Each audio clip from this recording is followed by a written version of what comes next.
A protest outside the central bank in Kyiv, with ordinary Ukrainians finding it punishingly difficult to pay for basic goods they are demonstrating against monetary policy. They blame the bank for the exchange rate of the hryvnia currency, plummeting in relation to the dollar and euro in the past few years. It has more than halved. This protester says it's unsustainable. Salaries haven't risen, pensions and wages are frozen, and we have to pay for everything at the higher exchange rate. The hryvnia has fallen very low, and the price of everything, goods, food, petrol, is linked to this. Deserted by investors and paralyzed by the armed conflict in eastern Ukraine, the economy is in tatters. This year is the worst on record since 2009, when GDP fell by 15%.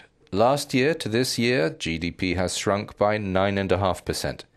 Industrial production is down by more than a fifth.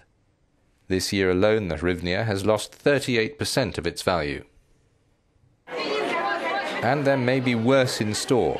The government is considering scrapping price controls in place for more than 10 years for many basics.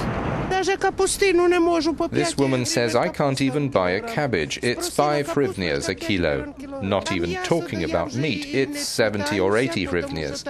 I can't afford it. This man says, I eat tomatoes, cucumbers, potatoes. I can buy everything I want, but just a bit at a time. I can only afford a little.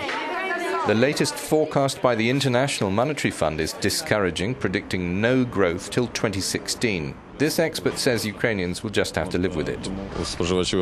He says consumers' income is limited, real income is stagnant, so demand is low, especially for imported goods. People try to buy less expensive, lower quality food to keep within financial limits.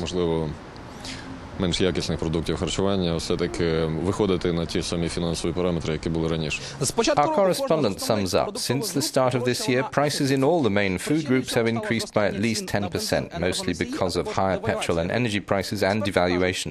Experts say Ukraine's agriculture will remain unsettled at least until the 26th of October, when Ukraine will hold snap parliamentary elections. Euronews, Kyiv.